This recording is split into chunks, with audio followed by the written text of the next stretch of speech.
So hey guys, welcome to new video. যা গরম পড়েছে তাতে ডিহাইড্রেশন হওয়ার চান্সটা প্রচুর, তাই ভাবলাম একটু ওয়াটার মিনারেল মিল্ক শেক তৈরি করে নেওয়া যাক। তো এর জন্য লাগছে আমার প্রথমে তরমুজ, সঙ্গে দুধ আর চিনি। প্রথমে ভালো করে তরমুজটাকে ধুয়ে আমি নিয়ে নিলাম হচ্ছে মিক্সিতে, তার সঙ্গে মেশালাম চিনি, ভালো করে গ্রাইন্ড করে নিলাম। ভালো করে গ্রাইন্ড করে নেওয়ার পর তোমরা দেখতে পাচ্ছ আমি একটা পাত্রে ওটা পুরো মিশ্রণটাকে ঢেলে নিচ্ছি। এর সঙ্গে মিশিয়ে দিচ্ছি হচ্ছে দুধ, ঠান্ডা দুধ অবশ্যই।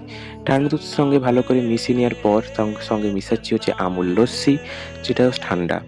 ঠান্ডা ইউজ করার পর তোমাদের খেতে পরে খুব দারুণ লাগবে। ভালো করে ওটাকে মিশিয়ে নিলাম একটা বাটির সঙ্গে।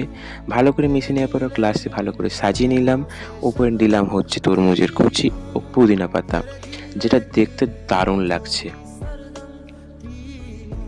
আর এটা তো খেতে আমার দারুণ লাগলো। আর হ্যাঁ, তোমরা এটা ঘরে অবশ্যই ট্রাই করো। আর চ্যানেলে যদি নতুন হও প্লিজ সাবস্ক্রাইব করো। বাই।